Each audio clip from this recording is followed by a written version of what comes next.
Hello YouTube, welcome to another video. So before I run out this door for this little date I got going on, we're gonna try this little lounge setup. Do not mind my microwave, when the food finishes, you don't take it out yet. But I wanted to share my thoughts on something that I was actually having a conversation with my uncle about wealth versus rich versus income versus success. What does success mean to all of us? He's in his late 50s, almost 60. And I made a comment of like, well, I hope to be where you are at your age. You're in a totally different tax bracket. You've got these rich people problems. Can't relate right now. But he was sharing, which I did know, and I have to remind myself that sometimes it's not about how much you make. It's not about how much you make. It's not about your take home. It's not about your industry. It's not about even sometimes your degree. What matters is what you keep. What matters is what you save. And you've got a lot of people that have six figures. Oh, they make over $100,000 a year and do not have anything to show for it. They've got the toys. They've got the possessions. They've got the house, the cars. They've got the debt. But if you were to go and look at their savings, if you were to ask them, hey, do you have so many $1,000 that is liquid that you can go and withdraw to use?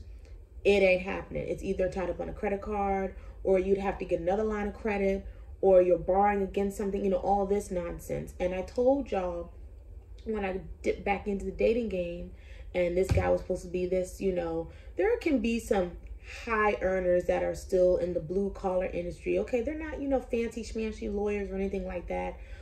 CEOs, directors, but they're doing all right. But when he hit me with, he's trying to come up with, they're trying to figure out the $6,000 for a roof repair, even though I'm thinking your homeowner insurance should kick in and blah, blah, blah, because a tree fell on it with a storm. That's troubling to me, right?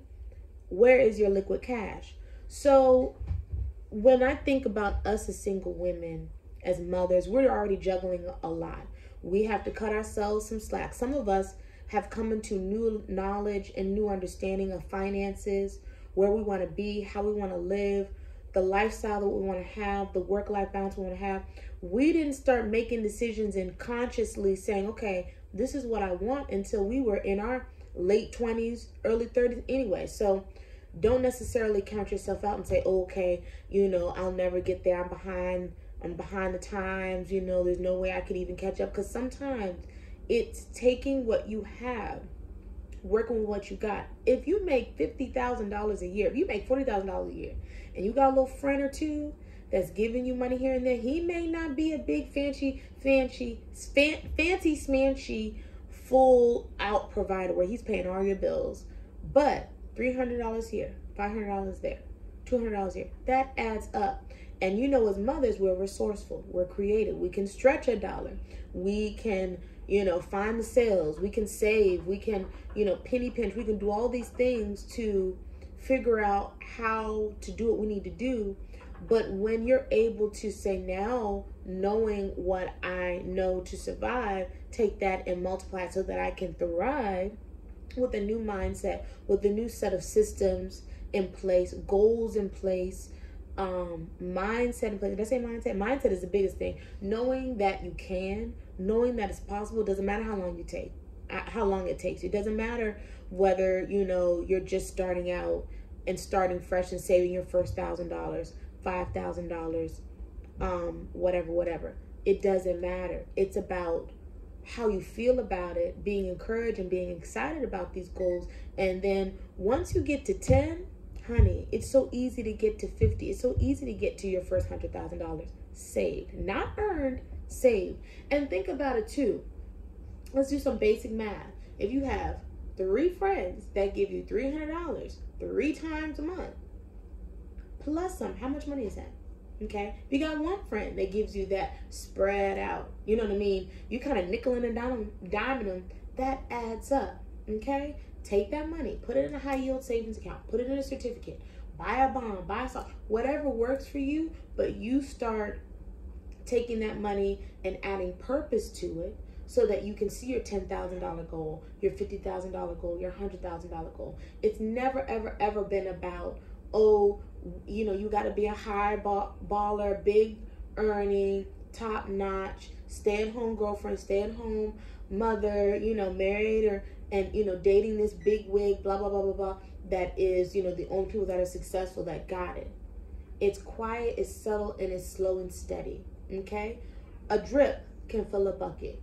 If you take $300 times 3 and tuck it away, I wouldn't say under your mattress, but tuck it away. Now, you could put it under your mattress if that's what keeps you disciplined, and then put it in the bank, then keep, you know, whatever. But out of sight, out of mind is what the concept is about. You will surprise yourself. You will surprise yourself, and you will be wealthy in the sense of you will stand next to someone that makes $100,000 a year but doesn't have $2,500 saved, $25,000 saved, $50,000 saved. Because when you save your first $1,000, it's all up from there. It becomes easy because it's building a muscle. It becomes, you know, second nature. And I'm telling y'all, I've never proclaimed on this channel to be financially so literate that, like, you know, I can tell y'all what to do. It's not that I make a lot of money. It's not that I'm, you know, moving and shaking and got all these multiple streams of income from all these businesses. No, I do have multiple streams of income, but that is due to my children and some other things in my life. But aside from that, yes, I do make a living for myself, but I've always been good at saving. I didn't just get $30,000 because it fell out the sky. I attained $30,000 in my last relationship because I saved just about everything that I was receiving while my former fiance paid for everything. Did I tell him that money was there? No. Did I say, oh, I got XYZ coming in, or I sold this on Facebook Marketplace today, and I got this little business idea, and this made this amount of money, blah, blah, blah. Did I say that? No. He come home and say, how you doing, baby? He said, good, how you doing? What you do today? I said, nothing. Nothing at all. Okay, but see, when the tables turned, I had what I needed. I had what I wanted, and I was able to get my new car and do some other things and float and fund my lifestyle and didn't need to rush to go back to work because I had that money saved, because I had that nest egg. So anything is possible. And I'm not saying that the only way to do that is to be in a relationship where you're not paying the bills. I'm not saying that either. What I'm saying is when you put your mind to it, when you put pen to paper, when you're continuing to write your own story, these things become clear and they're flushing them out. For example, I recreated my own cash envelope system, just a little simple, reused the little binder. Y'all want me to show you? Let me show you. Let me show you. Let me show you because I'm so excited about this. Hold, please.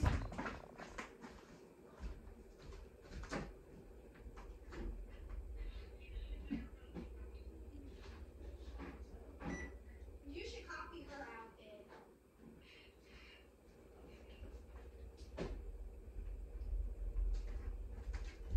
All right, so this is what I'm talking about when we talk about. Now, let's talk about, let me touch on saving money. Now, saving money does not mean frugal to the point where I'm eating beans and rice and I'm depriving myself. I'm not getting my nails done. I'm not buying makeup. I'm not buying dresses and cute little things to wear out. I'm not doing what I want to do. No, there's a balance. But see, I know my finances. You got to know your finances. But I'm not a fan of not living, okay? But let's just talk about, I could have rebought one of these because I didn't like it, but it could serve a purpose, right?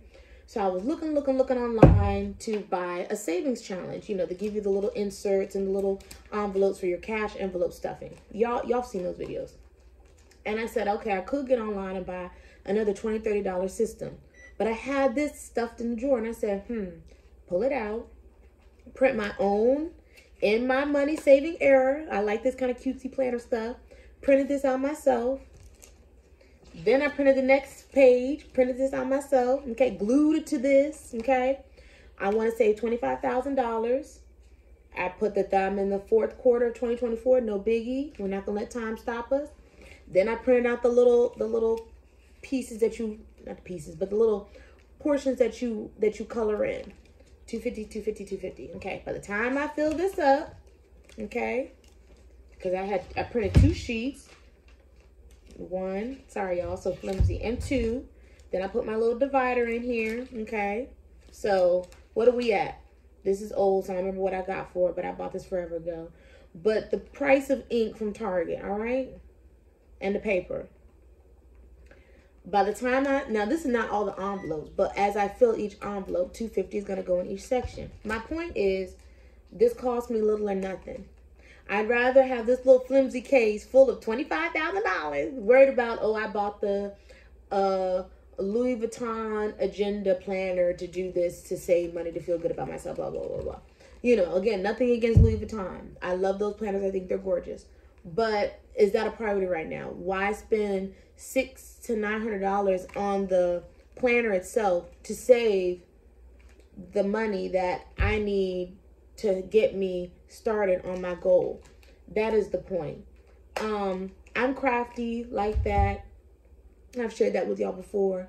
But my point is that you need to step into a place where you truly are like, I am wealthy, okay? I do have a bag.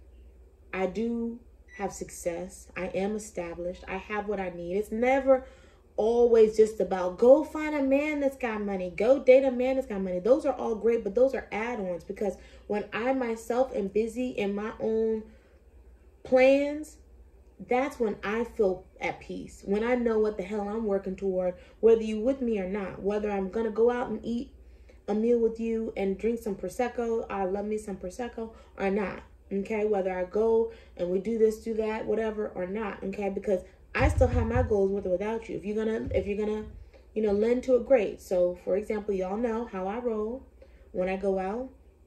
My one friend, most of them, depending on when I see them, they will give me babysitter money. Do I look like I need $300 worth of babysitting money? They know it's a little extra. There's a little pad in there because they know I like to shop. They know I like to do things. They know I'm going to do things with the kids. They know I'm going to, you know, so, but that money goes to a goal. That money has purpose. I have assigned that money to work for me, not to go into this vacuum, whether I work or not. You see what I'm saying? So, you know, you have to look at everything as a bonus. There was a time where you didn't have that factored into your equation of your goal, your long-term, your short-term goal, your long-term goals, and, you know, where you want to be. So, for example, for me, my first goal, even though it's a little backwards, but I wanted my new car. I really wanted my new car. Then I said, then I wanted to buy a rental property. Then I said, then I want to buy my dream home. Okay? That's me. I know what works for me. I hope that you take the time to know what works for you. And instead of counting yourself out based on your salary or your hourly wage, don't let that be a determinant. That's what I'm saying. I don't care if you dance. I don't care if you're a bottle girl. I don't care if you're a bartender. I don't care if you work at Target on the weekends and work a call center job. I don't care where you work or what you do to get your money. Your money can work for you, but you have to assign it. You have to make it work for you. You have to believe that, you know, have that confident attitude, like I'm big paid and my money works for me. And eventually, over time, with my system, with my patience, and with my processes, I'm going to be standing in the room and I'm going to be the richest person in the room, right? Because I'm going to have this peace and this confidence about me because I already know I'm not going to be in credit card debt.